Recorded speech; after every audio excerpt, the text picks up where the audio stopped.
Yes my dear students, start करते हैं हमारा बाउंसर क्वेश्चन और एक बाउंसर खतरनाक वाला चैप्टर जिससे ऑलमोस्ट हर बच्चे को डर लगता है। दैट इज हमारा जो ऑर्गेनिक का पार्ट है, halo alkanes and halo arenes, उसके अंदर मैक्सिमम बच्चों को कन्वर्जन्स वगैरह में और इस चैप्टर के क्वेश्चंस में काफी ज्यादा तकलीफ होती है। तो भाई मैं जैसे सिखाऊंगी, अगर आप ऐसे कर लेते हैं ना, ट्रस्ट मी, इस एनसीईआरटी एक्सरसाइज का कोई भी क्वेश्चन ऐसा नहीं होगा जो आप सॉल्व नहीं कर पाएंगे। तो चलिए शुरू करते हैं बिना टाइम वेस्ट किए। हमारा पहला क्वेश्चन एनसीईआरटी एक्सरसाइज का, my dear students. Let's move to the first slide. So भाई you can see the question on the screen. Write structure of the following compound. अब ये जो क्वेश्चन है ना बच्चा, particularly this question is basically from NCERT text book. In text questions हैं ये सारे, एक एक करके सारे नोमेनक्लेचर के जो कंपाउंड्स के नेम दिए हैं, इनके स्ट्रक्चर्स बनाने हैं। तो देखिए सबसे पहला वाला केस डिस्कस करते हैं, 2-chloro-3-methyl पेंटेन। पहले आप पेरेंट चेन बना लीजिए, तो 1 2 3 4 एंड 5। इसके थर्ड पोजीशन पे बच्चा मिथाइल ग्रुप है, यानी कि ये थर्ड पोजीशन ले लीजिए, और ये इसका सेकंड पोजीशन, तो ये क्लोरो हो गया। आसान था, एकदम आसान था। फिर वैलेंसी सेटिस्फाई कर लीजिए, खत्म है आपका फर्स्ट क्वेश्चन। ठीक है, अब इसी तरह से चलिए बढ़ते हैं नेक्स्ट क्वेश्चन की तरफ, यानी कि आपका क्वेश्चन नंबर 2, 1-chloro-4-ethyl cyclohexane। ठीक है, तो इसे बनाने के लिए सिंपल है, पहले आप अपना पेरेंट चेन बनाइए, साइक्लोहेक्सेन। साइक्लोहेक्सेन कैसा दिखता है, तो ये साइक्लिक ग्रुप हो गई। उसके बाद इसके ऊपर आप अटैच कर दीजिए फोर्थ पोजीशन पे इथाइल ग्रुप, यानी कि C2H5, और फर्स्ट पोजीशन पे Cl ग्रुप अटैच कर दीजिए, हो गया आपका काम। तो ये आपका सेकंड स्ट्रक्चर भी एकदम आसानी से सिंपल तरीके से बना लिया आपने। चलिए बढ़ते हैं नेक्स्ट थर्ड क्वेश्चन की तरफ बच्चा। थर्ड क्वेश्चन, तो भाई थर्ड क्वेश्चन बोल रहा है 4-tert-butyl-3-iodoheptane, है ना। तो पहले हेप्टेन बना ले, 1 2 3 4 5 6, 1 2 3 4 5 6 एंड 7, 7 इज हेप्टेन। ठीक है, अब इसके थर्ड पोजीशन पे आयोडो ग्रुप है, तो यहाँ पे आयोडीन अटैच कर दिया आपने। ठीक है, और फोर्थ पोजीशन पे टर्शियरी ब्यूटाइल है, तो ये 1 2 3, ये फोर्थ पोजीशन। यहाँ पे टर्शियरी ब्यूटाइल कैसा दिखता है बच्चा, तो ये सी सी, इधर से सी और इधर से सी। जब आपका एक कार्बन एटम 3 कार्बन एटम से अटैच हो तो उसे टर्शियरी कहते हैं। तो ये क्या हो जाएगा, CH3, यहाँ पे CH3, और फिर इन सबकी वैलेंसी सेटिस्फाई कर लीजिए, तो you will get what you want. Okay, so that's all. Third case is also clear. चलिए let's come to the fourth question. So 1,4-dibromobutuene, पहले क्या बनाएंगे, पेरेंट चेन बनाएंगे, यानी कि ब्यूटुइन बनाएंगे, 1 2 3 4। सेकेंड पोजीशन पे डबल बॉन्ड है आपका। ओके, ब्यूटुइन बना लिया आपने। अब फर्स्ट एंड फोर्थ पोजीशन पे Br ग्रुप अटैच करिए, तो ये फर्स्ट पोजीशन और ये फोर्थ पोजीशन हो गया आपका, सिंपल। और ये बन गया आपका स्ट्रक्चर बच्चों, खत्म। फोर्थ भी हो गया, लास्ट बचता है fifth one. So let's check out fifth one. पहले हम बना लेते हैं बेंजीन, क्योंकि ये हमारा पेरेंट चेन है बच्चों। ठीक है, so this fifth one which you have made as benzene, इसके सेकंड पोजीशन पे मिथाइल ग्रुप अटैच है बच्चों। तो ये देखिए यहाँ पे अगर ये फर्स्ट पोजीशन मैंने रखा है, तो ये सेकंड पोजीशन हो गई मिथाइल की। ठीक है, फर्स्ट पोजीशन पे अब देखिए 1 ब्रोमो कह रहे हैं हम, तो यहाँ से ये 1 ब्रोमो हो गया, यानी कि यहाँ पे Br अटैच होगा, करेक्ट।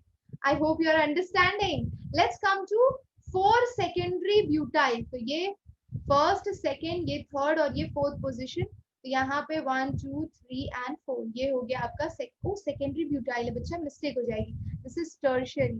तो सेकेंडरी के लिए आपका ये जो कार्बन एटम है, it is attach to only 2 carbon atom groups, तो एक इधर हो गया और एक इधर हो गया। ये बन गया आपका फिफ्थ स्ट्रक्चर। आसान था, सिंपल था, बहुत ही बढ़िया। लेट मी टेल यू, ये नोमेनक्लेचर में से कई सारे क्वेश्चन, ये वाला 2011 कंपार्टमेंट में आया है, फिर 2010 कंपार्टमेंट में आए हैं ये क्वेश्चंस। ठीक है, ऑल इंडिया के 2010 के पेपर में आए हैं, again this one has come in 2011। तो भाई ये सारे क्वेश्चन बोर्ड एग्जाम्स में आए हुए हैं और आपने सॉल्व कर लिए, इतने स्मार्ट हो गए हो। चलो अभी नेक्स्ट स्लाइड पे चलते हैं। Let's move to the next slide. टडन टडन, ये देखिए। ठीक है, question is there on your screen. Why is sulfuric acid not used during the reaction of alcohol with Ki? Important question. Again, जब आप इस क्वेश्चन को एड्रेस करते हैं तो इसका आंसर कैसे लिखना है, बहुत ही इंपॉर्टेंट है। इस तरह के बाउंसर क्वेश्चंस को आपको कैसे अटेम्प्ट करना है बच्चा, that is very important to understand. तो ध्यान से देखिएगा, सल्फ्यूरिक एसिड की अगर बात करें, और अगर आप सल्फ्यूरिक एसिड को यानी कि H2SO4 को अगर आप Ki से ट्रीट कर देते हैं तो ये क्या करता है, it will give you KHSO4 along with formation of iodine and SO2। कुछ समझ में आ रहा है? वो क्या रहा है, हमने Ki किस लिए यूज करना था, यानी कि अगर मेरे पास ये अल्काइल हैलाइड है बच्चा और मैं Ki in presence of H2SO4 use कर रही हूँ, तो मेरा पर्पस ये था कि मैं इस हैलोजन को आयोडीन से रिप्लेस करूं, यानी कि सब्स्टिट्यूशन करूं, ठीक है। लेकिन ये चीज हो नहीं रही है। ये चीज क्यों नहीं हो रही है, क्योंकि जब मैं Ki को H2SO4 के साथ लेती हूँ तो वो इंटरनली ये वाला रिएक्शन दिखाते हैं, और इस इंटरनल रिएक्शन में आयोडीन फॉर्म कर लेता है, Ki ऑक्सीडाइज होकर आयोडीन फॉर्म कर लेता है, और आयोडीन वेपर फेज में उड़ जाता है, यानी रिएक्शन में वो प्रेजेंट ही नहीं है substitution carry out करने के लिए। तो that is the major problem. So what you can write in this question as an answer कि आपका जो H2SO4 है it acts like an oxidizing agent, correct? और जो आपको oxidizing agent होगा बच्चा, वो कभी भी make sure oxidizing agent आपका Ki को oxidize कर देगा iodine में, then that iodine will not be available to carry out substitution reaction. I hope you understood. Let's come to question number 10.3. अरे मुझे ये बता दो कौन सा प्लेयर सबसे ज्यादा पसंद है आपको, आई mean to say Mumbai Indians, और यू आर टॉकिंग अबाउट, मेरे लिए तो दो ही फेवरेट टीम है, so either I am talking about Mumbai Indians और Chennai super kings. Royal challenger Bangalore भी अच्छा है, but let's see who is going to win this IPL. So we are on question number 10.3. Write structures of different dihalogen derivative of propane. अच्छा, तो इसके लिए सबसे पहले इंपॉर्टेंट है कि हम प्रोपेन बना लें, ठीक है। तो 1 2 3 कार्बन एटम कंटेनिंग प्रोपेन। अब देखते हैं कि इसके अंदर कहाँ कहाँ पे आप हैलोजेनिक ग्रुप प्लेस कर सकते हो, ठीक है। ये देखिए, यस, तो भाई इसके अंदर मैं कहाँ कहाँ पे प्लेस कर सकती हूँ halogenic group, let's check out. First I am going to place it here and here, ठीक है। बाकी वैलेंसी आप सेटिस्फाई कर लो, बिना वैलेंसी सेटिस्फाई के एग्जाम में मत लिख के आना 2 3 4 2 3 4, करेक्ट, ओके। तो ये फर्स्ट केस हो गया। दूसरी पॉसिबिलिटी क्या है कि मैं इसे प्लेस कर सकती हूँ, एक Cl यहाँ पे प्लेस कर लो, CH2 CH, एक Cl यहाँ पे प्लेस कर लो, तो ये भी हो सकता है। तीसरी पॉसिबिलिटी है कि मैं क्लोरीन को, दोनों क्लोरीन को सेम ही कार्बन आइटम से अटैच कर दूं, ठीक है। तो ये 1 2 3 and then you have CH2 and then you have CH3। और फोर्थ पॉसिबिलिटी है बच्चा कि मैं इस क्लोरीन को, एक को मतलब जितने भी दोनों है ना क्लोरीन, उन दोनों को साथ में सेम कार्बन आइटम से अटैच करूं, लेकिन फर्स्ट से नहीं, सेकंड कार्बन आइटम से, यानी कि 1 2 यहाँ पे Cl, यहाँ पे Cl और यहाँ पे CH3 CH3। So there are maximum 4 possibility. In short, आपको क्या करना था पता है, आपको 1,3 डाइक्लोरोप्रोपेन के आइसोमर्स बनाने थे, समझ गए। तो बस 4 आइसोमर्स बने, कितने पॉसिबल अरेंजमेंट्स है वो हमने दिखा दिए। Question number 10.3। इसी के साथ इस क्वेश्चन को भी आपने बाउंड्री के पार फेंक दिया है बच्चा। अब चलिए आ जाते हैं क्वेश्चन नंबर 10.4 की तरफ। बिल्कुल आसान है, बिल्कुल टेंशन वाली बात नहीं है। Among the isomeric alkanes of molecular formula C5H12, identify the one that on photochemical chlorination yields a single monochloride, 3 isomeric monochloride and 4 isomeric monochloride. अब बच्चा इस तरह के क्वेश्चंस को अटेम्प्ट करने के लिए what you have to keep in mind, listen carefully, देखिए ध्यान से, ओके। इस तरह के क्वेश्चन को अटेम्प्ट करने के लिए आपको पहले ये जानना जरूरी है कि कितने वैरायटी के हमारे पास कार्बन एटम प्रेजेंट है। कहने का मतलब, अगर मैं C5H12 को इस तरह से बनाऊं, देखिए ध्यान से, ये देखिए CH3 CH3 CH3 CH3, ठीक है। तो एक ये तरीका हो गया C5H12 को लिखने का। अब यहाँ पे आप देखेंगे कि कितने तरह के कार्बन है, तो ये वाला कार्बन, ये वाला कार्बन, ये वाला कार्बन और ये वाला कार्बन, चारों इक्विवेलेंट है, तो उनका हाइड्रोजन भी इक्विवेलेंट हुआ। और इस कार्बन के पास तो हाइड्रोजन ही नहीं है, that means we have all these position as similar position, और हम इसमें से किसी भी हाइड्रोजन को रिप्लेस करें, वहां पे एक क्लोरीन अटैच करें, तो उस तरह के प्रोडक्ट को हम मोनोक्लोरिनेटेड प्रोडक्ट कहेंगे। क्योंकि कितने मतलब डाइक्लोरिनेटेड प्रोडक्ट या 4 आइसोमेरिक मोनोक्लोराइड्स या 3 आइसोमेरिक मोनोक्लोराइड्स बनाने के लिए आपके पास 3 अलग अलग तरह की कंडीशंस होनी चाहिए। यहाँ पे सबके सब प्राइमरी कंडीशन है, तो सबके सब प्राइमरी कंडीशन है, तो यहाँ से हटाओ हाइड्रोजन को क्लोरीन से, यहाँ से हाइड्रोजन को क्लोरीन से रिप्लेस करो, यहाँ पे हाइड्रोजन को क्लोरीन से रिप्लेस करो, यहाँ पे all means the same. That means अगर हम ऐसा केस बनाते हैं, so we can easily get monochlorinated products, देखिए CH2Cl CH3 CH3 monochlorinated product ही मिलेगा, single monochloride you will gate. Okay, अब सेकंड केस आ जाते हैं, 3 आइसोमेरिक मोनोक्लोराइड्स कैसे बन सकते हैं। 3 आइसोमेरिक मोनोक्लोराइड बनाने के लिए हमारे पास 3 डिफरेंट साइट्स होनी चाहिए। 3 डिफरेंट साइट्स होने का मतलब क्या है, ये देखिए, if I have made C5H12 in this way, CH3 CH2 CH2 CH2 CH3, ठीक है। अब यहाँ पे कार्बन की डेजिग्नेशन देखिए, ये वाले कार्बन आपके 1 डिग्री हो गए, तो इनका हाइड्रोजन भी 1 डिग्री कार्बन एटम से अटैच है। ये वाले आपके 2 डिग्री हो गए, ठीक है, ठीक है, और ये 2 डिग्री हो गया, और ये सेंटर वाला, ठीक है, जो इथाइल ग्रुप से दोनों साइड पे अटैच है। तो हमारे पास 3 डिफरेंट साइट्स हैं, जो 3 डिफरेंट, ये CH2 ये CH2 और ये CH2, करेक्ट। तो 3 डिफरेंट साइट्स है यहाँ पर।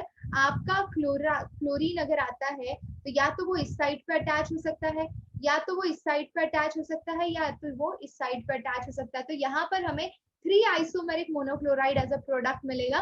सो that's how you solve the question number 2 of 10.4। So ये हो गया, ये हो गया। और तीसरा तरीका क्या, अगर मुझे 4 आइसोमेरिक मोनोक्लोराइड प्रोडक्ट चाहिए तो मुझे 4 डिफरेंट डेजिग्नेशन जनरेट करनी पड़ेगी। देखिए कैसे करते हैं। तो if I have here C C C C and here C, if I am attaching, तो मेरे पास 4 डिफरेंट साइट्स है बच्चा। पहला ये वाली साइट, और ये वाली साइट, और ये वाली साइट, और ये वाली साइट, ठीक है। तो 1 2 3 and 4 sites you are getting, ठीक है, and accordingly you can get 4 isomeric monochloride products. तो आपको ढूंढना है कितने डिफरेंट साइट्स हैं, कितने डिफरेंट हाइड्रोजन हैं। हर हाइड्रोजन आपका डिफरेंट होना चाहिए, इक्विवेलेंट नहीं होना चाहिए। अगर इक्विवेलेंट है तो जैसे कि यहाँ पर इक्विवेलेंट है, तो वो मोनोक्लोराइड प्रोडक्ट ही काउंट होगा, वो आइसोमर सेम ही काउंट होगा। समझ रहे हो। तो ये चीजें आपको ध्यान रखनी है क्वेश्चन को सॉल्व करते वक्त। आई होप यू अंडरस्टूड। चलिए अभी हम बढ़ेंगे नेक्स्ट क्वेश्चन की तरफ बच्चों। Let's move to the next question. Oh wow! Now I find this type of question most exciting while doing any exercise. जहाँ पे complete the reaction आता है, वहाँ पे चेक हो जाता है कि भाई हमें कितना याद है, कितना नहीं याद है, कितने बाउंसर मारने पड़ेंगे आपको। देखिए सारे बाउंसर बाउंड्री के पार जाने चाहिए। देखिए शुरू करते हैं। SOCl2 के साथ पहले तो रिएक्शन होता है, तो इसे कौन सा रिएक्शन कहा जाता है, डार्जीन्स रिएक्शन बच्चा। अब ये डार्जीन्स रिएक्शन में क्या होता है, तो आपका OH रिप्लेस हो जाता है क्लोरीन से। This is the best method for preparation of alkyl halides. Very good. तो ये Cl हो गया along with formation of SO2 plus HCl as a byproduct. Very good. चलिए मैम ये सेकंड वाला क्वेश्चन थोड़ा कंफ्यूजिंग है। नहीं है बच्चा कंफ्यूजिंग। इफ यू आर, अगर आपकी कोच मैं हूँ और मैं आपको सिखा रही हूँ, तो आपके लिए कोई भी कंफ्यूजन वाला क्वेश्चन हो ही नहीं सकता है। चलिए देखते हैं। तो CH2 और यहाँ पर NO2 है, यहाँ पे ब्रोमीन है, ठीक है, और आपको हीट और यूवी लाइट की प्रेजेंस में हीट किया है, तो आप क्या करेंगे। याद रखिएगा जब भी आप ब्रोमीन से ट्रीटमेंट करते हैं ना, तो फ्री रेडिकल मैकेनिज्म फॉलो होता है, यानी कि यहाँ पे फ्री रेडिकल फॉर्म होता है। और फ्री रेडिकल जो इंटरमीडिएट है उसकी स्टेबिलिटी क्या है, 3 degree is more stable than 2 degree than 1 degree. अगर 3 डिग्री आपका ज्यादा स्टेबल है बच्चा, 2 डिग्री ज्यादा स्टेबल है, तो ये तो आपका 1 डिग्री बनेगा। समझ रहे हो, ये वाला कार्बन आपका 1 डिग्री है, ये वाला कार्बन आपका 2 डिग्री बनेगा। तो भाई यहाँ पे हाइड्रोजन निकाल के ब्रोमीन अटैच करोगे तो वो ज्यादा स्टेबल होगा, ज्यादा स्टेबल फ्री रेडिकल होगा। So we get here product as CH, यहाँ पे Br and CH3, and this side you have NO2 group. I hope you understood. Okay. Let's come to the third question, my dear students. Arey wow, this is HCl and you are heating it. You have two options. Here also you have OH, here also you have OH. Which OH you are going to replace to get the product? Very simple. यहाँ पे जो OH है ना बच्चा, उसके electron ring में conjugation में enter हो रहे हैं, तो यहाँ पे आपको पार्शियल डबल बॉन्ड कैरेक्टर मिलेगा. इसे ब्रेक करना बहुत ही डिफिकल्ट होगा और इसीलिए हम इसका दूसरा वीक पॉइंट ढूंढेंगे. तो ये दूसरा वीक पॉइंट है, इसे ब्रेक करना इजी होगा. तो यहाँ पे सब्स्टिट्यूशन आसानी से कैरी आउट किया जा सकता है. So you are getting CH2Cl और यहाँ पर OH as it is attached रहेगा along with formation of tada water molecule. Okay, चलिए अब बढ़ते हैं हम क्वेश्चन नंबर 4 की तरफ बच्चों. तो भाई हमें क्या अटैच करना है? HI. ओके, अब HI अटैच करना है तो we have two sides, this side okay and this side you have. okay, अब आप यहाँ पे अटैचमेंट किस साइड पे करेंगे ये समझना बहुत ही इंपॉर्टेंट है. ठीक है बच्चा, तो अगर मैं इधर फॉलो करती हूँ कौन सा rule? Markovnikov rule. Which rule? Markovnikov rule state that the negative part of the reagent will go to that carbon atom which has lesser number of hydrogen.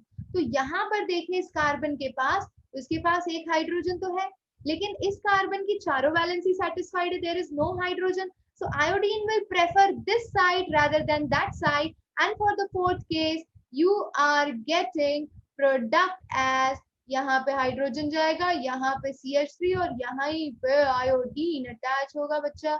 I hope you understood. Yes my dear students, चलिए बढ़ते हैं question number 5 की तरफ. Nice one. This question is a name reaction.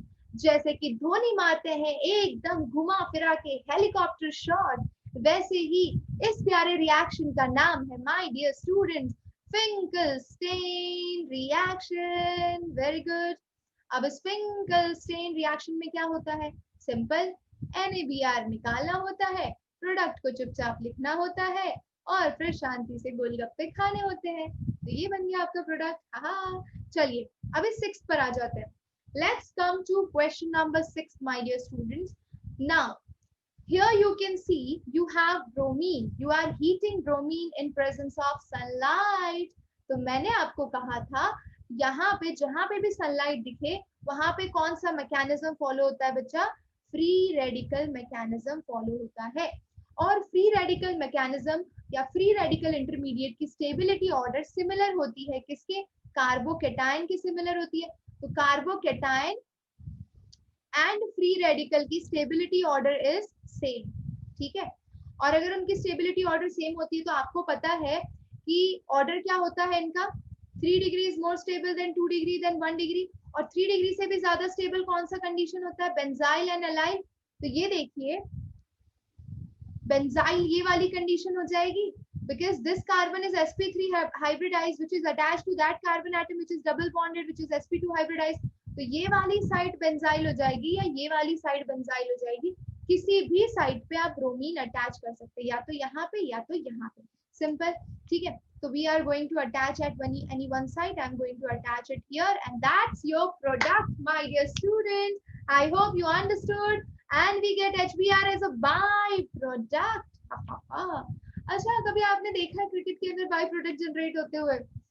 Cricket के by product generate नहीं होते, या तो आपने छक्का मारा होता है या तो आपके रन बनते हैं या तो आप आउट होते हैं. केमिस्ट्री तो फिर भी आपको एक चांस देता है बाय प्रोडक्ट बनाने का. चलिए सो बढ़ते हैं अब नेक्स्ट क्वेश्चन की तरफ. Here we have wow. Now this is the question from your NCERT exercise. भाई हम एक भी क्वेश्चन नहीं छोड़ेंगे, हमारा पूरा फोकस यही है कि हम कॉन्सेप्ट को अच्छे से चर्न करके दिमाग में फिट कर लें. चलिए देखते हैं. So in the following pair of halogen compound which would undergo SN2 reaction faster? If you could remember SN2 reaction बच्चा reactivity order क्या होती है? 1 degree, then comes 2 degree, then comes 3 degree. ये SN2 की reactivity order होती है. अब अगर क्वेश्चन को आप ध्यान से देखेंगे तो you can easily understand कि यहाँ पर CH2Cl जो है ये आपका 1 डिग्री हो गया.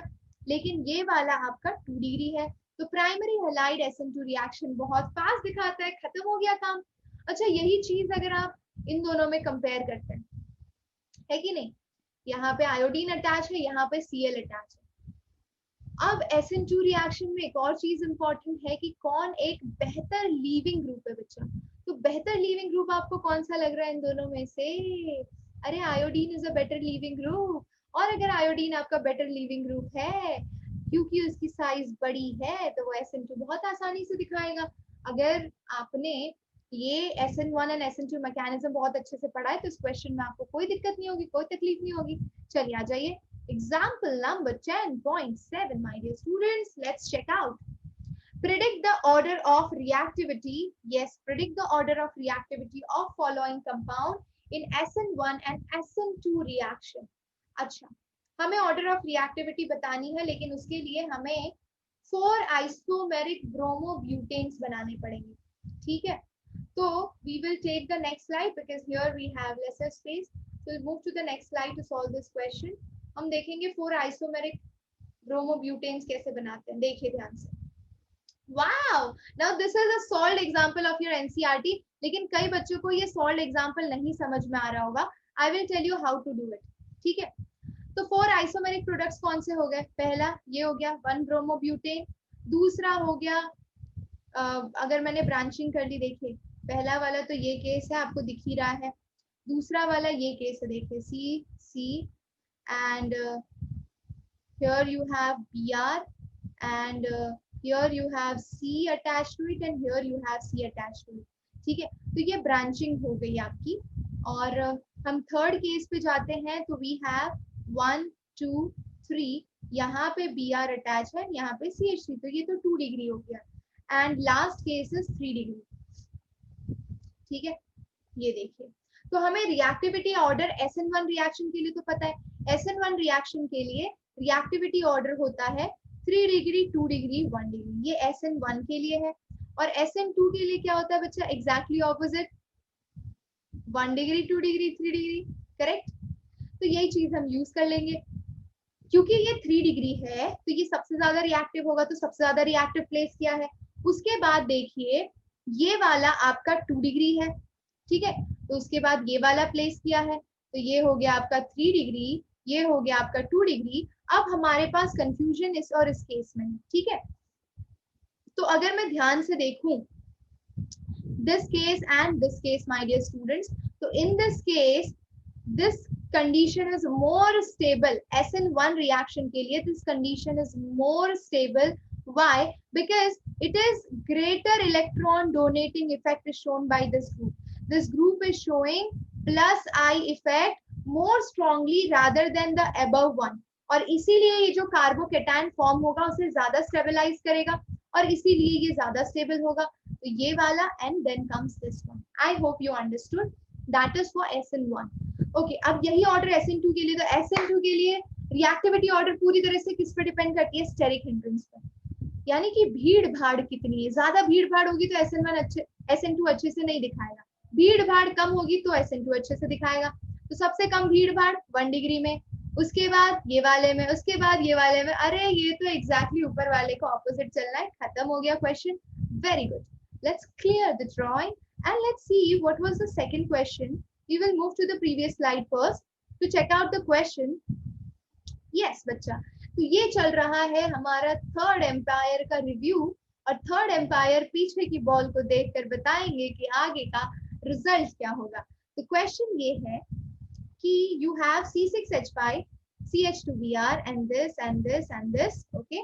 Again you have to arrange them according to reactivity order. You know the reactivity order now, okay. चलिए देखते हैं। So the conditions which you have, अगर मुझे SN1 रिएक्शन बताना है तो मेरे पास 3 डिग्री कंडीशन वो रेडीली SN1 दिखाएगा। तो ये तो 3 डिग्री है, कैसे बोल सकते हैं? ये कार्बन जो है एक तरफ से C6H5 से, एक तरफ से CH3 से, एक तरफ से C6H5 से, और यहाँ से Br से अटैच है, समझ रहे? तो ये आपका 3 डिग्री हो गया। यहाँ पे ये कार्बन 2 C6H5 ग्रुप से, तो ये 2 डिग्री हो गया। यहाँ पे ये कार्बन अगेन 2 ग्रुप से अटैच है, तो ये भी 2 डिग्री हो गया, और ये 1 डिग्री हो गया। लेकिन यहाँ पे ये जो दोनों ग्रुप्स हैं, दोनों C6H5 है, दोनों 2 डिग्री है। देखो ध्यान से सुनो, दोनों 2 डिग्री है, तो हमें कैसे पता चलेगा कि कौन ज्यादा रिएक्टिव है? तो भाई यहाँ पे ये जो ग्रुप्स है ना, they are pushing electron and stabilising carbocation, both are C6H5 group. लेकिन यहाँ पे एक C6H5 ग्रुप है और एक CH3 ग्रुप है, जिसकी इंडक्टिव इफेक्ट इस वाले के केस से थोड़ी सी वीक दिखेगी, इसीलिए ये वाला ज्यादा रिएक्टिव होगा। अगर यही चीज मैं SN2 में देखने जाऊं, समझ रहे हैं, SN2 में रिएक्टिविटी ऑर्डर आपकी पूरी पलट जाती है। पलटती है कि नहीं पलटती? Make sure to respond me in the comment section whenever you are watching video, and समझ में आया तो जरूर बताना, ठीक है? तो SN2 रिएक्शन के लिए कंडीशंस देखिए। 1 degree most reactive, correct. Then comes your 2 degree.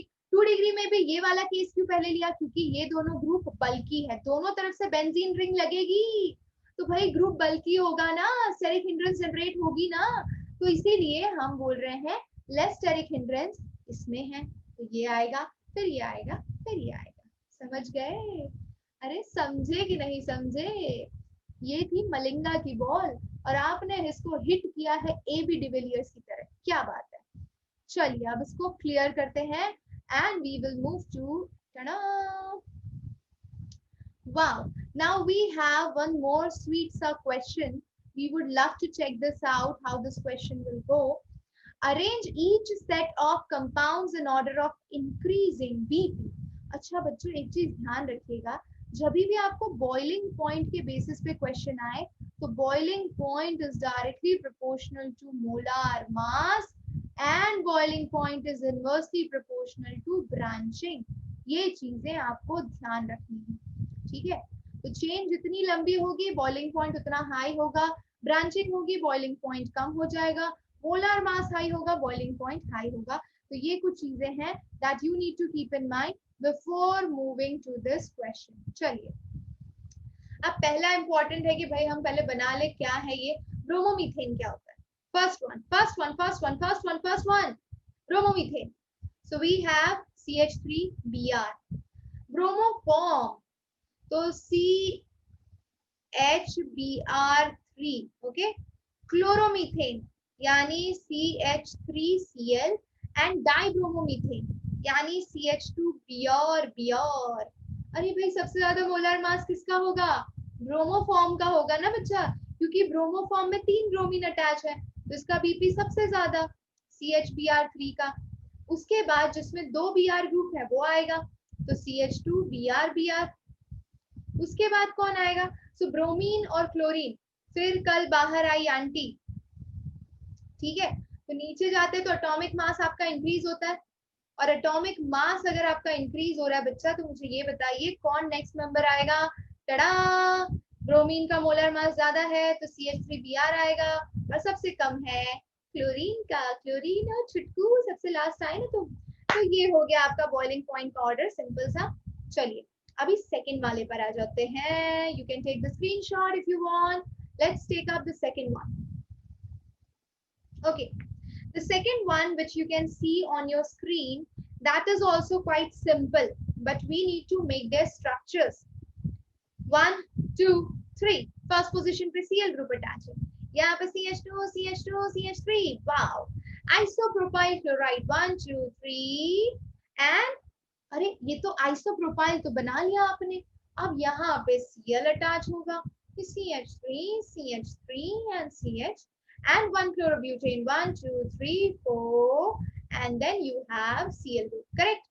So this is how you have these structures, and now we will arrange them according to the boiling point. तो हमारे मेन मुद्दे क्या है? जिसका molar mass ज्यादा उसका boiling point ज्यादा। तो शक्ल से यहाँ पे पता चल जा रहा है कि 1 क्लोरोब्यूटेन जो है स्ट्रेट चेन है, तो इसका BP मैक्सिमम होगा, इसके अंदर नंबर ऑफ कार्बन एटम्स भी ज्यादा है, तो ये वाला आपका मैक्सिमम आएगा, ठीक है? उसके बाद आप इन दोनों को कंपेयर कर रहे हैं बच्चा, तो इसके अंदर तो क्या हो जा रही है? ब्रांचिंग हो जा रही है। अगर इसके अंदर ब्रांचिंग हो जा रही है तो ये लास्ट पोजीशन पे आएगा और ये वाला इधर आएगा, यानी कि मैं ऑर्डर लिखूं तो दिस विल बी मैक्सिमम यानी कि third, and this will be second and this will be first. So 2 then 1 then 3, tada, यानी कि you know that how to arrange them in order. 3 2 1 के ऑर्डर में अरेंज करना है इस तरह से।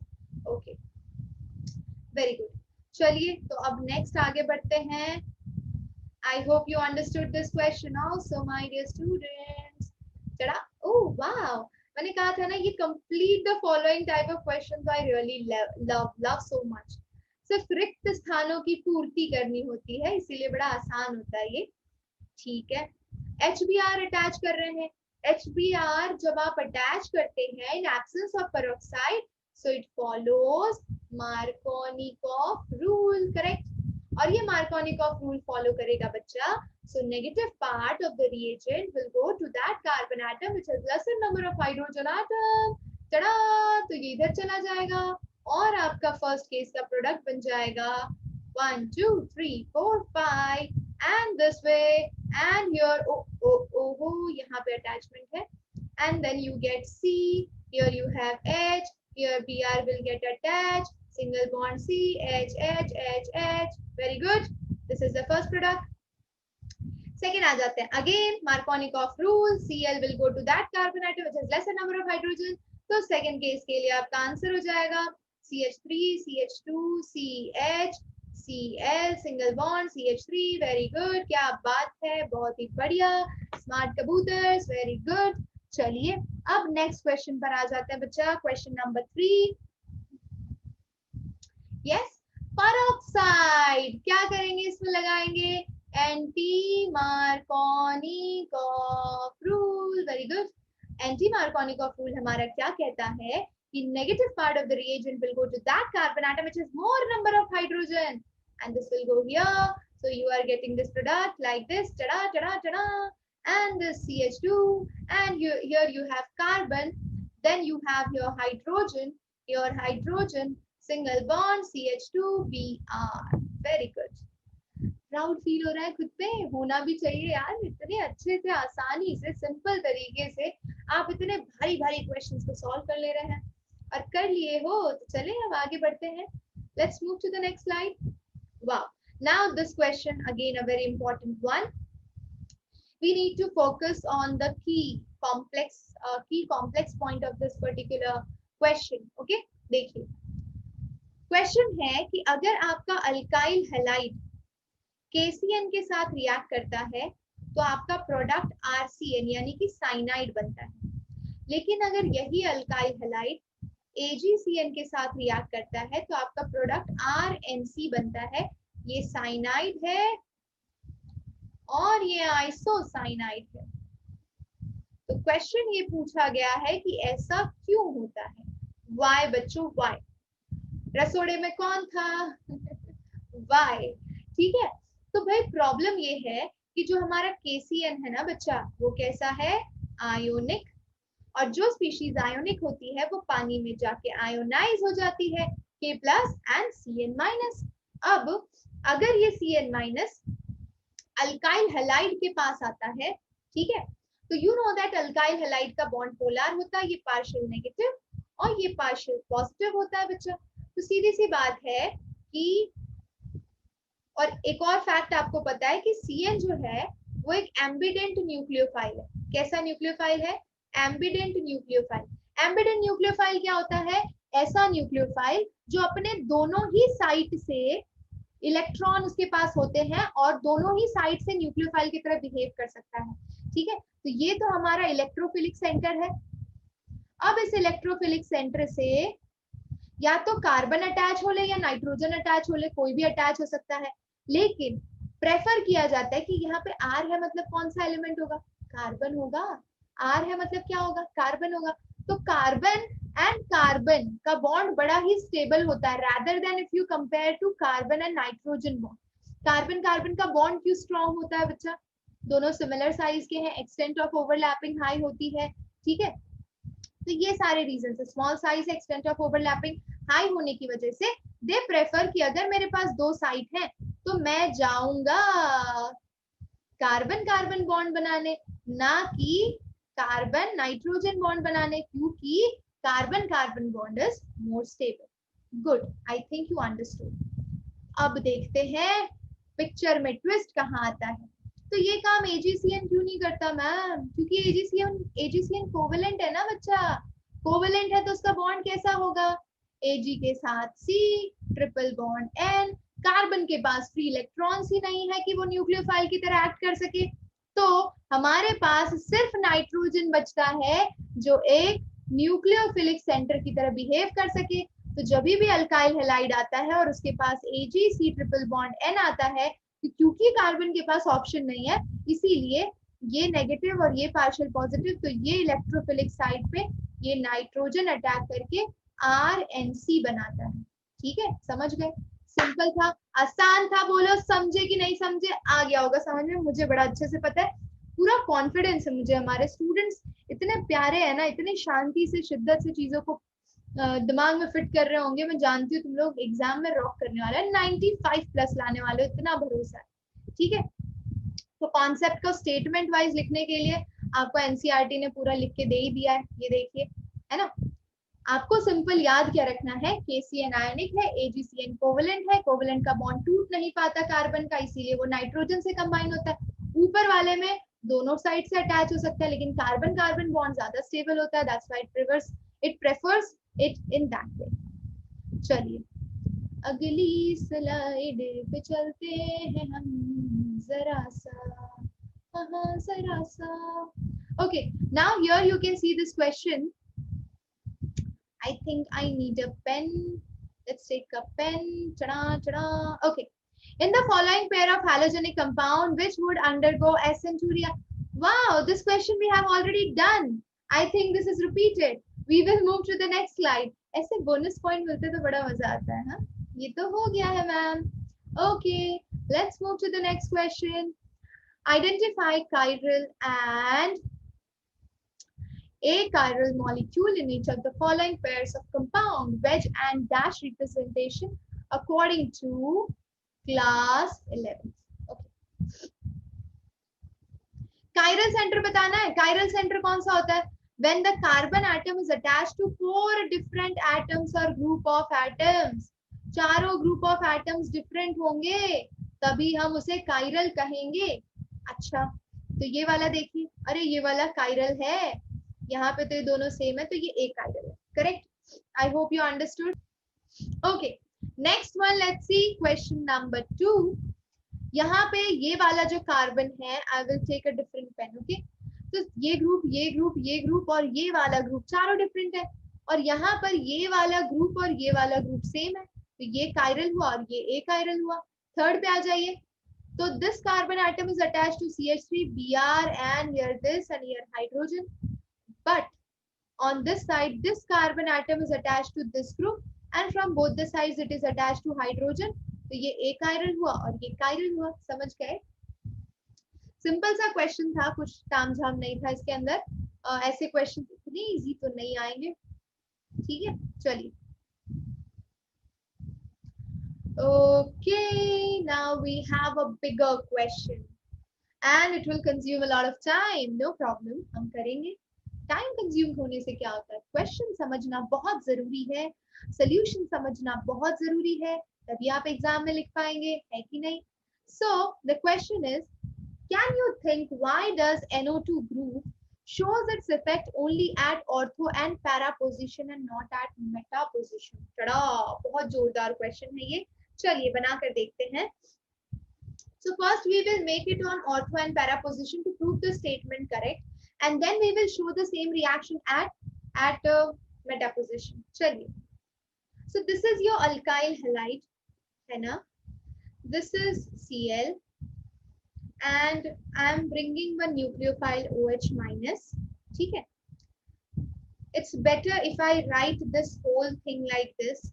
So I will write it again over here, ताकि मैं पाई बॉन्ड आसानी से शिफ्ट कर सकूं. चलिए आ जाइए, क्लियर कर लेते हैं, वापस से करते हैं. Here, here, here and here you have Cl, and आ रहे हैं हमारे न्यूक्लियोफाइल यानी कि OH माइनस. ठीक है, ये है हमारा बैट्समैन, ये है हमारे बॉलर. बॉलर ने अटैक किया, टडंग, और यहाँ से पाई बॉन्ड शिफ्ट हुआ, टडंग. What you are getting, my dear students? Look here. ये देखिए, ध्यान से देखते जाइएगा किस तरह से बॉल फटाफट स्पिन होती है. बॉल यानी कि आपका इलेक्ट्रॉन. तो ये जो शिफ्टिंग हुई, अब इसकी फर्दर शिफ्टिंग हम करने जा रहे हैं. तो भाई हमें क्या करना है, हमें पैरा पोजीशन पे NO2 ग्रुप अटैच रखना है ताकि हम ये रिएक्शन दिखा सके। तो ये N डबल बॉन्ड हो सिंगल बॉन्ड हो, ठीक है। अब देखिए ये इधर गया, ये इधर गया, ये इधर गया, क्या बात है। ये देखिए टिडिंग, बॉल इधर गई, ये डबल बॉन्ड हुआ, ये सिंगल बॉन्ड, यहाँ पे O नेगेटिव, यहाँ पे O अकेला बेचारा कब तक रहेगा। ये देखिए Cl and OH। Next step में तो आप देख रहे हैं कि अगर आपका NO2 ग्रुप पैरा पोजीशन पे है बच्चा, तो वो कॉन्जुगेशन में पार्ट ले रहा है ना, कॉन्जुगेशन में पार्ट ले रहा है। ये देखिए ये इधर शिफ्ट होगा, ये इधर शिफ्ट होगा, and further you will gate structure here negative, here N double bond O single bond O, correct. यहाँ पे डबल बॉन्ड, यहाँ पे ऐसे, और यहाँ पे Cl और यहाँ पर OH है, ठीक है। तो ये कंडीशंस हो गई आपकी। अब लास्ट स्टेप में क्या होगा, ये नेगेटिव चार्ज उधर और Cl भाग गया बाहर, तो आपके पास फाइनल प्रोडक्ट मिल रहा है। ये रहा आपका फाइनल प्रोडक्ट बच्चा लोग, ये देखिए, ठीक है। तो इन शॉर्ट हम कह सकते हैं कि अगर आपका NO2 ग्रुप पैरा पोजीशन पे है तो वो कॉन्जुगेशन का हिस्सा बन रहा है, रेजोनेंस स्टेबलाइजेशन, रेजोनेटिंग स्ट्रक्चर का हिस्सा बन रहा है। कहीं ना कहीं वो इस रिएक्शन में पार्ट ले रहा है, वो इस कार्बोकेटायन के ऊपर पॉजिटिव चार्ज को इक्वली डिस्ट्रीब्यूट करने में हेल्प कर रहा है बच्चा, ठीक है। ओके, बहुत ही बढ़िया। यही चीज आपकी पैरा पे हुई है तो ऑर्थो पर भी होगी। तो जरा हम ऑर्थो पर करके देख लेते हैं। अगेन ये सेम रिएक्शन हम लिखेंगे इस तरह से, यहाँ पे Cl है और यहाँ से OH माइनस आ रहे हैं, इन्होंने यहाँ पर टिडिंग अटैक मारा, ये वाला इधर शिफ्ट हुआ, और फिलहाल हमारा ऑर्थो पोजीशन पे NO2 ग्रुप अटैच है, तो यहाँ पर NO2 ग्रुप भी रखते हैं। चलिए देखते हैं क्या होगा ब्रैकेट के अंदर। I'll take yellow now. So this and you are having Cl OH, ठीक है। और यहाँ पे N double bond O single bond O है। हमने इस पाई बॉन्ड को इधर शिफ्ट किया था, देखिए मैं दिखा देती हूँ। पाई बॉन्ड को इधर शिफ्ट किया तो ये वाला इधर शिफ्ट करना पड़ेगा आपको, तो ये आपको कुछ ऐसा स्ट्रक्चर देगा, ठीक है। ये double bond N single bond O negative and O, and here you have Cl and OH as it is. Again ये flip मारेगा टिडिंग, ये flip मारेगा टिडिंग, ये flip मारेगा tiding, and what you are getting, here you have negative double bond Cl OH single bond N double bond O single bond O, and the final product तो ये वाला इधर, ये वाला इधर, and final step you are getting it as ये negative N double bond O single bond O. Here you have negative, here you have Cl, here you have OH. It is moving like this and Cl is moving out. Very good. So like this things are happening, and finally we are getting our product. Yes.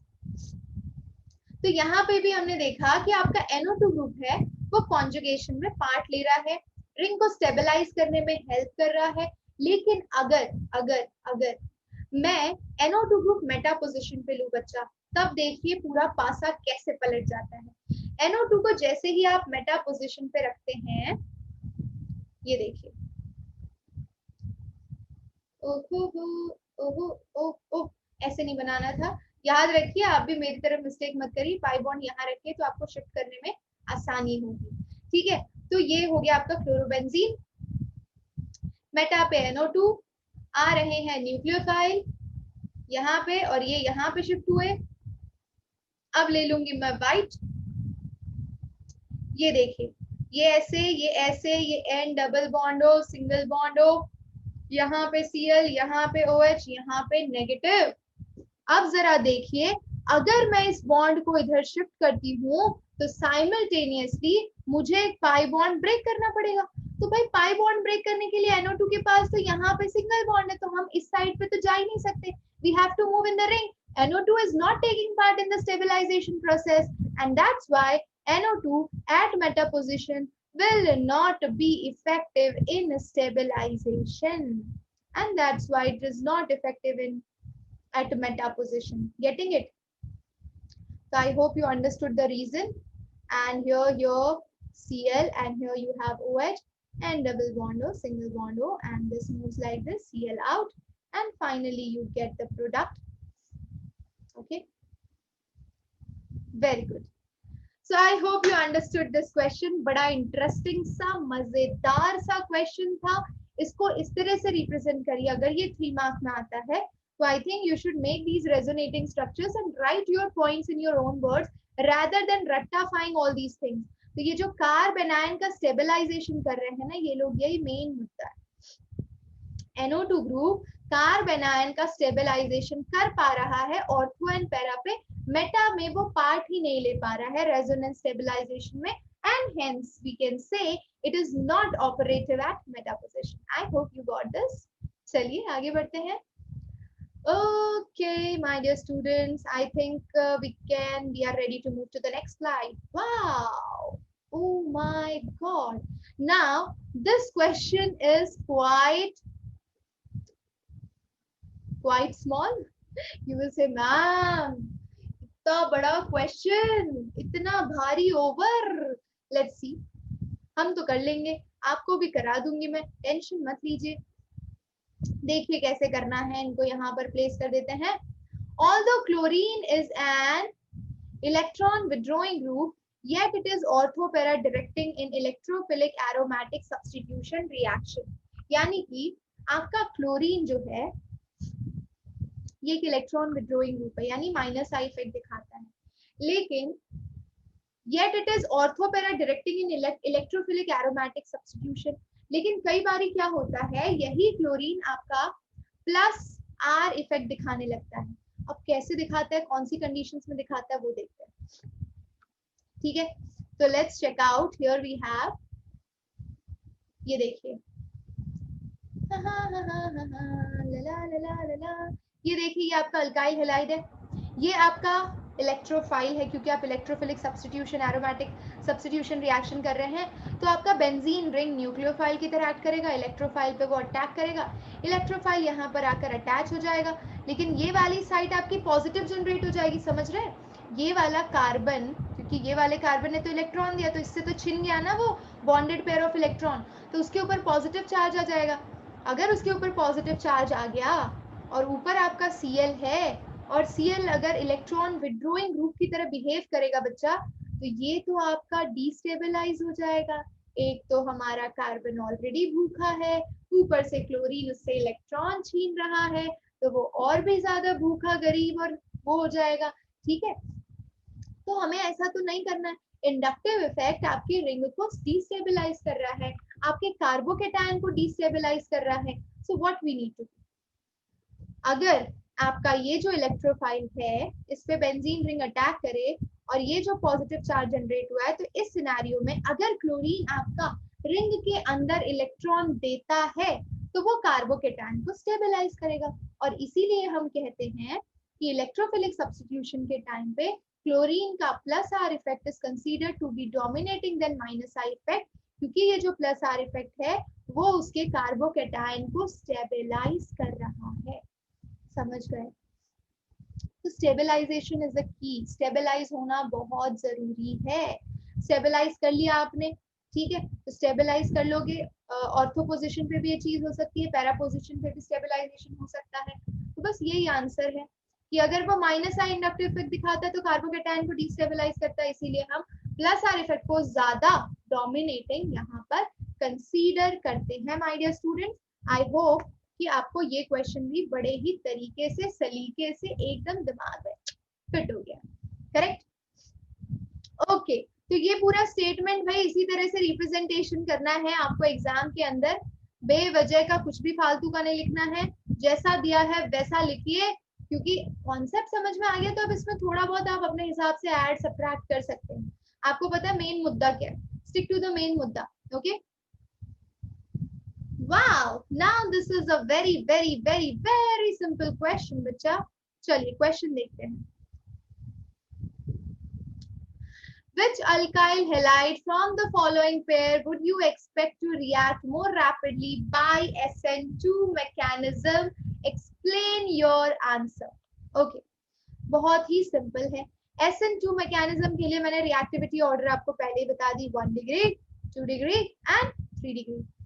इन दोनों में से कौन है 1 degree? ये वाला, तो ये fast दिखाएगा। इन दोनों में से कौन है 1 डिग्री? तो ये तो आपका 3 डिग्री है। नहीं, ये जिस कार्बन एटम से अटैच है, it is attach to 3 more carbon atom. ये जिस कार्बन एटम से अटैच है, it is attach to 2 more carbon atom. This is 2 degree, this is 3 degree, तो this is more reactive. Okay, let's come to third one. Correct. Third one के अंदर यहाँ पे Br attach है और यहाँ पे Br अटैच है, दोनों 1 डिग्री। लेकिन यहाँ पे ये बल्कि ग्रुप ब्रोमीन के पास है और यहाँ पे ब्रोमीन से दूर है। तो भाई हमें पता है कि SN2 मैकेनिज्म के अंदर steric hindrance is a major factor. ठीक है, तो स्टेरिक हिंड्रेंस जहां पे लेस होगा वो SN2 फास्ट दिखाएगा। तो हमारा थर्ड का first option is correct. I hope you understood. चलिए, ओहो, वेरी गुड, स्मार्ट। थोड़ी ना अपने आप को देखिए, सिंपल सिंपल बातें बताती हूँ। जब आप इस तरह के क्वेश्चन सॉल्व कर रहे हो, आप कोई क्वेश्चन सॉल्व कर लेते हो, तो अपने आप को मोटिवेट भी तो करो। कौन करेगा आपको मोटिवेट? छोटे छोटे क्वेश्चंस को अगर आप करेक्ट करते हो और अगर आप अपने आप को मोटिवेट करते हो, तो it will give you energy for the next 2 questions. Next 2 questions कर लेते हो तो for next 2 question motivate yourself, शाबाशी दीजिए, clap for yourself. That will help to motivate you, motivate your energy, and will increase your concentration, increase your interest in the subject. Okay, चलिए अभी next आ जाते हैं 10.8. In the following pair of halogen compound, which compound undergo faster SN1 reaction? Who will go? You will go. SN1 का देखिए 3 degree, 2 degree, 1 degree is the reactivity order for SN1.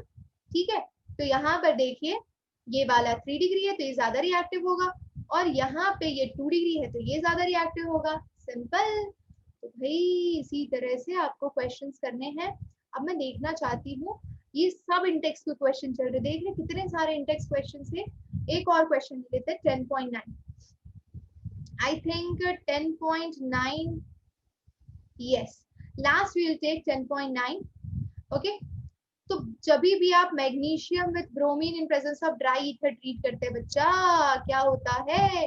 Grignard reagent बनता है। तो ए बना देती हूँ मैं यहाँ पे। I will use white. ये देखिए इस तरह से MgBr, ये ए बन गया। ठीक है, अब MgBr में वाटर ऐड करना है तो वो अल्केन बन जाता है। आपको पता है कि ये बॉन्ड कहाँ से ब्रेक होगा? ये बॉन्ड यहाँ से ब्रेक होगा। ये पॉजिटिव और ये नेगेटिव होगा। वाटर में H प्लस और OH माइनस, तो ये इसके साथ जाएगा और ये इसके साथ जाएगा, and what you are getting in is like this. ठीक है, ये आपके प्रोडक्ट हो गए, ये बी प्रोडक्ट हुआ। ठीक है, साइक्लोहेक्सेन। ओके, नेक्स्ट आ जाइए, you have to make C. Yes, तो ये सी कैसे बनेगा? बहुत आसान है, देखिए। तो RBr प्लस Mg, तो वो बन जाएगा RMgBr। करेक्ट बच्चा, RMgBr बनेगा ना।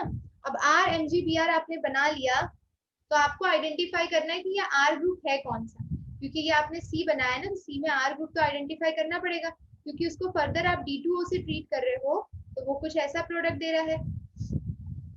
ठीक है, तो फिर ये अल्काइल ग्रुप क्या रहा होगा? तो आपको पता है कि जब ये बॉन्ड ब्रेक होता है तो ये पॉजिटिव और ये नेगेटिव, और D2O में D plus and OD minus था, तो OD माइनस तो इसके साथ चला गया और ये D प्लस इसके साथ गया होगा, तो RD अटैच हो गया होगा।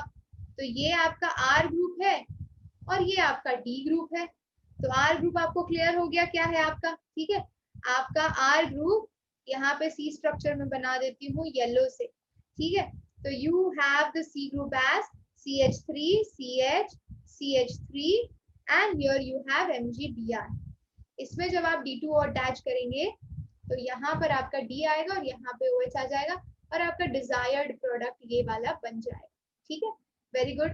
चलिए अब इसको क्लियर कर लेते हैं। स्क्रीनशॉट लेना हो तो ले लीजिए। Yes, I have given you time to take screenshot, ले लीजिए फटाक से। क्या दिक्कत है स्क्रीनशॉट लेने में? चलिए, last question we will do Yes, last question is बच्चा, you have to identify this D and E. और ये तो आप कर रहे हैं वुड्स रिएक्शन.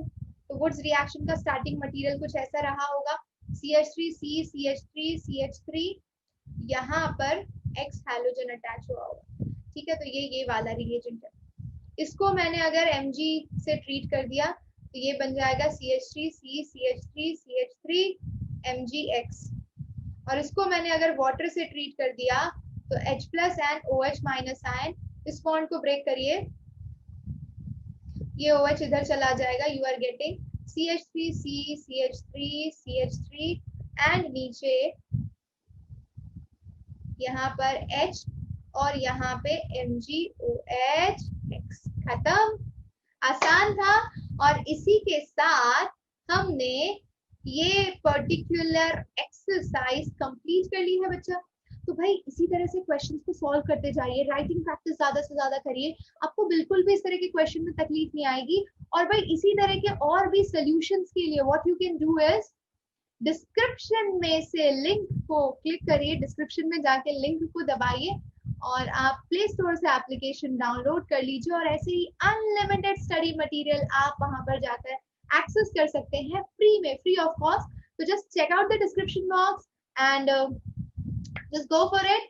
सो मिलते हैं नेक्स्ट क्लास में, हम इसके आगे के क्वेश्चंस करेंगे with full energy, full motivation, full concentration. So till then my dear students, be healthy, be happy, be Chanakya. मिलते हैं अगली क्लास में. Till then take care, love you all, bye bye. ये आपका फर्स्ट रो है. ठीक है, ये फर्स्ट रो के स्पीयर्स हो गए आपके. अब सेकेंड रो के जो स्पीयर्स होंगे वो फर्स्ट रो के डिप्रेशन में होंगे, तो इन दोनों का डिप्रेशन ये रहा, तो यहाँ पे प्लेस होगा वो. करेक्ट, तो ये आपका सेकेंड रो हो गया. जो थर्ड रो के स्पीयर्स होंगे that is placed in the depression of second row. Second row के डिप्रेशन में जो प्लेस हुआ वो आपका थर्ड रो हो गया. और जो आपका फोर्थ रो है बच्चा, that is similar to the first row. ठीक है, फर्स्ट रो के सिमिलर है आपका फोर्थ रो. ठीक है, तो ये अरेंजमेंट कैसी हो गई, बहुत ही आसान और सिंपल भाषा में अगर मैं कहूं तो ये अरेंजमेंट ए है फर्स्ट रो की. इसके डिप्रेशन में आपका सेकेंड रो गया है, तो सेकेंड रो का अरेंजमेंट बी टाइप है. थर्ड रो का जो अरेंजमेंट है वो बी के डिप्रेशन में गया है, तो ये हो गया आपका सी. और जो फर्स्ट वाला है मतलब फोर्थ रो है that is similar to the first रो.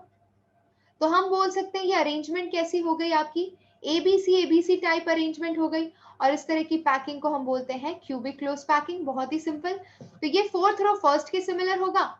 जो आपका फिफ्थ रो आएगा, ये वाला फिफ्थ रो, ये सिमिलर होगा आपके सेकेंड रो से.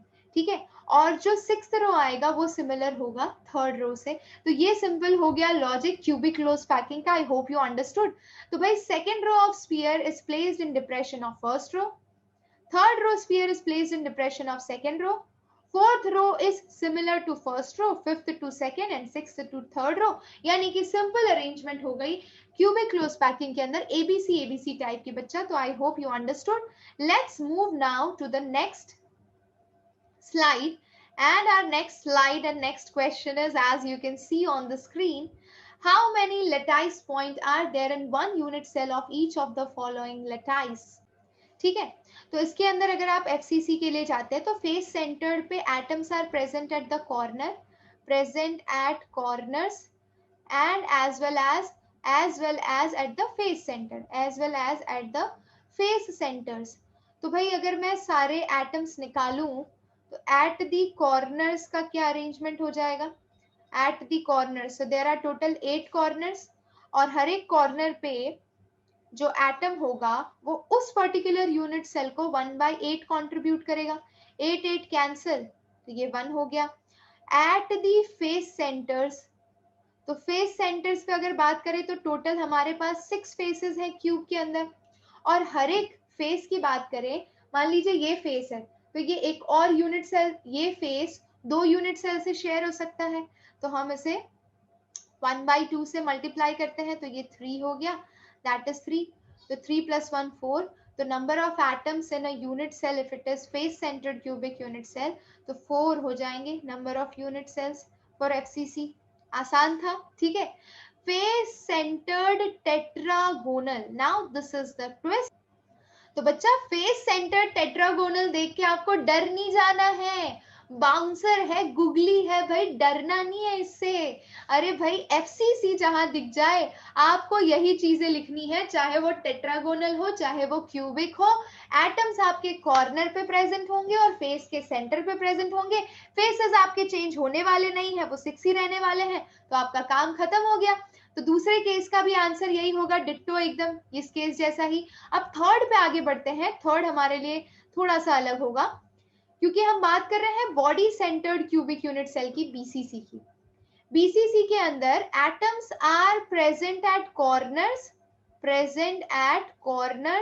एज वेल एज बॉडी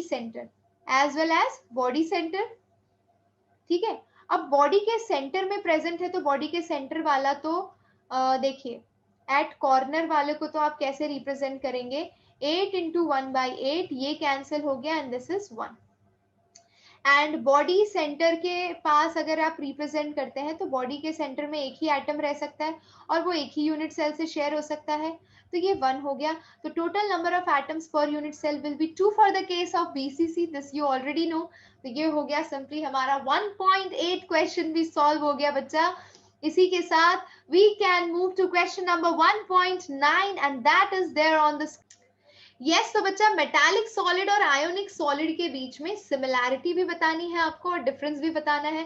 तो पहले हम डिफरेंस देख लेते हैं। अगर आप मेटालिक सॉलिड की बात करते हैं बच्चा, तो it consist of, metallic solid consist of positively charged kernels in a sea of electron, positively charged kernels and valence electrons या फिर सी ऑफ इलेक्ट्रॉन्स, ठीक है। और आयोनिक सॉलिड के अंदर positively and negatively charged ions are present in crystal. So positively and negatively charged ions forms the ionic crystal, correct। तो ये इनका बेसिक डिफरेंस हो गया। अब मैं अगर इनकी सिमिलैरिटी की बात करूं तो सीधी सी बात है कि आप मेटालिक सॉलिड की बात करें या आयोनिक सॉलिड की बात करें, एक और चीज है इसके अंदर जो मैं आपको मेंशन करना चाहूंगी। तो भाई इन शॉर्ट हम कह सकते हैं कि ये डिफरेंस है, अरेंजमेंट का तो डिफरेंस है, लेकिन दोनों के अंदर पॉजिटिव एंड नेगेटिव आयन है, दोनों के अंदर पॉजिटिव एंड नेगेटिव आयन है।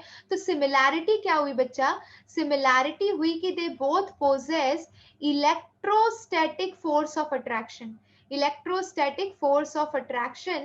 ठीक है। तो फोर्स ऑफ अट्रैक्शन दोनों ही केसेस में सिमिलर होगा आपका, मेटालिक सॉलिड में और आयोनिक सॉलिड में। डिफरेंस होगा उनके अरेंजमेंट में, पॉजिटिव और नेगेटिवली चार्ज आयंस में। और साथ ही साथ अगर मैं कंडक्टिविटी की बात करूं तो अगर आपकी मेटालिक सॉलिड की बात हो रही है तो वो किसी भी स्टेट में इलेक्ट्रिसिटी कंडक्ट करेगा, conduct electricity in both solid and मॉल्टन state, correct, conduct electricity in solid and मॉल्टन state both. लेकिन वहीं पे अगर मैं आयोनिक सॉलिड की बात करूं तो they can conduct electricity only in, electricity in मॉल्टन state only, correct.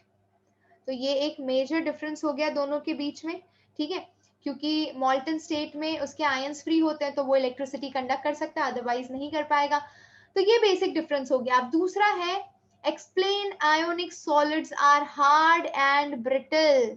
अरे भाई आयोनिक सॉलिड हार्ड और ब्रिटल क्यों होते हैं, बिकॉज उनके पॉजिटिव और नेगेटिवली चार्ज आयन के बीच में there is strong electrostatic force of attraction, और वो इलेक्ट्रोस्टैटिक फोर्स ऑफ अट्रैक्शन इतना स्ट्रॉन्ग है कि उसे ब्रेक करना बहुत ही डिफिकल्ट होता है, उसे सेपरेट करना बहुत ही डिफिकल्ट होता है।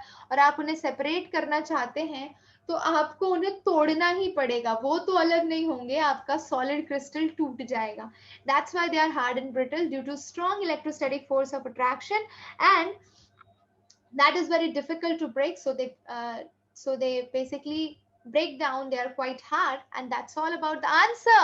Let's move to the next question, my dear students. We will move to the next slide. Yes, wow, now this is the question आपने इस चैप्टर में किया है, calculate the efficiency of packing in case of metal crystal for simple cubic BCC and FCC. Let's start on a very positive note. बच्चा इसके लिए आपको क्या क्या आना जरूरी है, तो भाई आपको रेडियस और एज लेंथ के बीच में रिलेशन पता होना चाहिए। मैं शुरू कर रही हूं आपके लिए सिंपल क्यूबिक से, ठीक है। अगर आप सिंपल क्यूबिक का अरेंजमेंट देखेंगे यहाँ पर ध्यान से, आई will make the cube over here look like this, and here we have its edges, see this, great, ठीक है। अगर मैं यहाँ पर दो स्फीयर बना दूं, एक यहाँ पर है और एक यहाँ पर है, ठीक है, दो स्फीयर बना दिए मैंने बच्चों। अब हम क्या करने जा रहे हैं, तो अगर आप स्फीयर को ध्यान से देखें, और ये वाला इसका सेंटर हो गया और ये वाला इसका सेंटर हो गया, और मैं इसको H और एक को H और एक को A कंसीडर करूं, ठीक है, ये वाले पॉइंट को, तो ये वाले पॉइंट को आप देख सकते हैं, इसका रेडियस R होगा और इसका रेडियस R होगा, और क्यूब की सारी लेंथ को यूनिट लेंथ को मैंने A कंसीडर किया है, एज लेंथ को, तो we can write here A is equals to 2R, correct, A is equals to 2R, this A is equal to 2R, correct.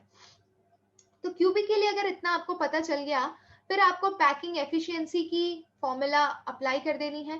So packing efficiency is equal to volume occupied by all the spheres in the unit cell, all the sphere in unit cell divide by volume of one unit cell into 100, that will give you packing efficiency in percentage, correct? Okay, तो भाई volume occupied by all the spheres in the unit cell, और simple cubic के लिए number of atoms per unit cell कितना होता है, तो इसके अंदर तो आपके जो स्फीयर्स है वो सिर्फ कॉर्नर पे प्रेजेंट होते हैं, तो 8 इंटू 1/8 इक्वल टू 1, तो नंबर ऑफ स्फीयर कितने हो गए 1, इंटू उसका वॉल्यूम कितना होगा, तो एक स्फीयर का वॉल्यूम कितना होता है बच्चा 4/3 pi r cube, correct, divide by volume of one unit cell, तो इस पूरे यूनिट सेल का वॉल्यूम कितना होगा बच्चा, तो that will be equal to a cube, ठीक है। तो और आपको पता है a is equal to 2r, तो हम लिख सकते हैं 2r का क्यूब, खत्म।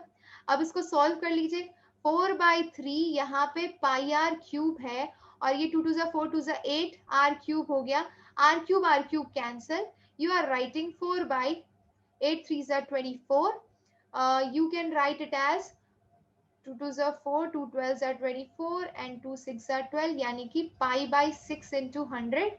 अब pi/6 में पाई की वैल्यू प्लेस करिए, 6 से डिवाइड करिए, 100 से मल्टीप्लाई करिए, you will be getting it as 52.4% packing efficiency for the case of simple cubic unit cell. आसान था, सिंपल था, मजा आया, ठीक है। ऐसे ही करना है। अब हम बॉडी सेंटर्ड पे आगे बढ़ते हैं। We will clear the drawing, ठीक है, and we will do the same thing for BCC again. अब इसके लिए आपको डायग्राम बनाना जरूरी है, क्योंकि डायग्राम से हमें एज लेंथ और रेडियस का रिलेशन पता चलता है, ठीक है। So we will go with this black and I will make it here, थोड़ा अच्छा लगेगा इस साइड पे, ये देखिए। और हम इसको एक काम करते हैं, we will make the lines. ये डायग्राम बनाना बहुत जरूरी है, 3 मार्क्स में अगर आपका क्वेश्चन आता है तो आपको डायग्राम डेफिनेटली बनाना है बच्चा, ठीक है। अब मैं इसको मार्क कर देती हूँ, अंदर स्फीयर्स बना देती हूँ। I will use the spheres, कौन से कलर का बनाऊं स्फीयर, येलो का बनाती हूँ, मजा आएगा, ठीक है। तो एक स्फीयर इस कॉर्नर पे बना, ओई yes, wait wait wait, I will take the sphere, हाँ। तो एक स्फीयर इस कॉर्नर पे बना लिया मैंने, ठीक है। इसको अंडू कर देते, थोड़ा बड़ा साइज में बनाते हैं। तो एक स्फीयर यहाँ पे बना लिया, और क्योंकि बॉडी सेंटर्ड है तो एक बॉडी के सेंटर में भी प्रेजेंट होगा ना बच्चा, और एक इस कॉर्नर पे बना लिया, किसी भी कॉर्नर पे बना लो यार, अगर ये कॉर्नर ले रहे हो, ये कॉर्नर ले रहे हो, तो एक ये कॉर्नर ले लो, ठीक है, ये कॉर्नर ले लिया इस तरह से, ठीक है। अब देखिए क्या होगा, बहुत ही मजा आएगा। एक स्फीयर इस कॉर्नर पे बना लीजिए, ठीक है। तो हमारे पास क्या जनरेट हो रहा है, अगर आप ध्यान से देखेंगे, अगर ये इसका सेंटर रहा होगा बच्चों, ये इसका सेंटर रहा होगा, तो हम यहां से एक लाइन बना सकते हैं बॉडी डायगोनल की, करेक्ट। ये बाहर वाला है और ऐसे अंदर की साइड से इस तरह से आपका अरेंजमेंट हो रहा है, ठीक है। और इस वाले सेंटर को मैं इससे कनेक्ट कर सकती हूँ, ठीक है। तो ये हो गया हमारा पूरा अरेंजमेंट। अब इसके अंदर एक चीज देख सकते हैं आप, वो क्या है, अगर मैं डायगोनल को मेंशन करूं यहाँ पर, this is your A, this point is your C, and this point is your F assume करिए, and this point is your D. अब जरा देखिए, अगर मैं ए सी को ध्यान से देखूं, ठीक है, सो दिस ए सी नहीं, ए एफ, ठीक है, अगर आप ए एफ को लेते हैं यहाँ पे कंसिडरेशन में, तो this A F will be equal to this R, ये स्फीयर को सेंटर में इमेजिन करिए, तो इसका आर ये दो हिस्सों में होगा ना, बिकॉज उसका पूरा डायमीटर इंक्लूडेड है, तो दो रेडियस होंगे और एक यहाँ पर रेडियस होगा, यानी A F is equal to basically 4r, correct, ठीक है, A F is basically equal to 4r। और आपको अच्छे से पता है 4r, दिस 4r अगर मैं बॉडी डायगोनल निकालूं तो हमें पता है that will come as √3a, ये डायगोनल की वैल्यू √3a आती है, ठीक है। कैसे निकालिए, पाइथागोरस थ्योरम अप्लाई करके आपने बॉडी डायगोनल लिया और उसको √3a निकाला, ठीक है। अब देखिए नेक्स्ट स्टेप आप क्या करेंगे, तो you will get a is equals to 4r/√3। ये रिलेशन अगर आपको याद है तो आप डायरेक्ट यहां से भी शुरू कर सकते हैं, कोई दिक्कत नहीं है। फिर आप पैकिंग एफिशिएंसी का फॉर्मूला लगा लीजिए, तो number of atoms per unit cell इस केस में कितने होंगे, बीसीसी के लिए 2 होंगे, and volume of each sphere 4/3 πr³ होगा, डिवाइड बाई एज लेंथ यानी a³, तो 4r/√3 का क्यूब हो जाएगा, ये कितना हो जाएगा बच्चों, तो 2 × 4 πr³/3, 16 4 जा 64 r³ एंड 3√3 हो जाएगा, ये r³ कैंसिल हो जाएगा, ठीक है, और ये 3√3, √3 × √3 3 3 × √3, okay. So basically we can cut this 3 and what you are getting it as 2 × 4 pi divide by 64, ऊपर √3 मल्टीप्लाई हो रहा है, तो आप कर सकते हैं 4 2 जा 8, ये हो जाएगा 8√3 π/64, ठीक है, 8 8 जा 64, तो √3/8 पाई into 100 करिए, and you will when you solve this value you will be getting BCC के अरेंजमेंट के लिए आपको 68% ये मिल जाएगी वैल्यू। आसान था, बीसीसी भी हो गया। चलिए अब थर्ड केस करते हैं, that is your FCC, face centred cubic unit cell. इसके लिए भी हमें डायग्राम बनाना पड़ेगा, तो पहले हम डायग्राम यानी अरेंजमेंट देख लेते हैं किस तरह से आपको रिप्रेजेंट करना है। ये हो गया आपका क्यूब, इसके अंदर आप लाइंस बना दीजिए इस तरह से, फिर फेस का सेंटर ले लीजिए बच्चा, और वहां पर हम स्फीयर्स बना लेते हैं इस तरह से, ये देखिए, तो एक स्फीयर मैंने यहाँ पे बना लिया, एक ये फेस के सेंटर पे बना लिया, I will undo this and I will make it properly, तो ये फेस सेंटर पे हो गया, और एक इस कॉर्नर पे हो गया, ठीक है। तो ये पूरा अरेंजमेंट अगर आप ध्यान से देखेंगे, so I can make a line in between this line which is connecting this, and this is also equal to 4r, correct, this is your radius number 1, यहाँ पे 2 रेडियस आ जाएंगे और यहाँ पे एक रेडियस, तो यहाँ पर भी हम बोल सकते हैं कि ये जो आपका AC है, this AC is equals to 4r, ठीक है। और हमें ये भी पता है कि this AC is also equal to √2a, कैसे निकाला आपने, तो ये अगर AB रखते हैं तो AB का स्क्वायर प्लस BC का square is equal to AC का स्क्वायर होता है, AB आपका A है, सारे एज लेंथ तो A ही होते हैं, तो ये A² हो गया प्लस A² हो गया इज इक्वल्स टू AC आपको निकालना है, तो इसको इस तरह से, तो ये निकल गया 2a का स्क्वायर का रूट, तो आपका AC निकल गया √2a, उसको मैंने यहाँ पर प्लेस कर दिया, AC is equals to √2a बच्चा। तो यहाँ से आप लिख सकते हैं कि 4r is equals to √2a, और फिर यहाँ से आप a के टर्म्स में आंसर लिख सकते हैं 4r/√2, ये r और a के बीच में रिलेशन हो गया FCC के लिए। अब इसे पैकिंग एफिशिएंसी में प्लेस करिए, तो number of atoms per unit cell in FCC is 4 multiplied by 4 into volume of each sphere 4/3 πr³ divide by 4r/√2 का cube, correct. So you are getting 4 × 4 πr³ by 3 into 4 4 is 16, 16 4 is 64, 64 r का cube into 2√2, r³ cancel, ठीक है, और ये हो जाएगा इसको आप सॉल्व करिए, सॉल्व करेंगे तो लास्ट में आपको मिल जाएगा 74% पैकिंग एफिशिएंसी। इसको 100 से मल्टीप्लाई करिएगा तब जाके आपको ये आंसर मिलेगा। और इसी के साथ हमने बहुत ही चालाकी से 10 क्वेश्चन खत्म कर दिए हैं एनसीईआरटी एक्सरसाइज के my dear students. I hope you enjoyed the session. Last third session होगा सॉलिड स्टेट का, जिसमें ये एक्सरसाइज को हम पूरी तरह से कंप्लीट कर देंगे। तो मिलते हैं नेक्स्ट सेशन में। Till then take care my dear students. I would love to clear this drawing out, and yes we will sharing, and yes my dear students, तो I hope आपको सेशन में बड़ा मजा आया होगा। इसी तरह से क्वेश्चंस को सॉल्व करते रहिए, आपकी प्रॉब्लम सॉल्विंग स्किल्स इंप्रूव हो जाएंगी। स्पेशली एनसीईआरटी के इंटेक्स और एक्सरसाइज क्वेश्चन करके ही आप काफी कॉन्फिडेंस गेन कर लेंगे। तो आई होप कि आपको इन वीडियो से काफी बेनिफिट मिल रहा हो। अगर मिल रहा है ना तो भाई चैनल को सब्सक्राइब कर लीजिए, शेयर कर लीजिए अपने फ्रेंड्स के साथ, वीडियो को मैक्सिमम शेयर करिए। और इसी तरह और भी फ्री स्टडी मटेरियल आपको चाहिए तो आप डिस्क्रिप्शन में से लिंक डाउनलोड करके इसे प्ले स्टोर से इस एप्लीकेशन को डाउनलोड कर सकते हैं और अनलिमिटेड फ्री यूज कर सकते हैं। आपको सारा स्टडी मटेरियल इस पे फ्री मिल जाएगा। सो बच्चा मिलते हैं नेक्स्ट क्लास में। Till then stay happy, stay healthy, stay Chanakya. मिलते हैं नेक्स्ट क्लास में। Till then take care, love you all, bye bye.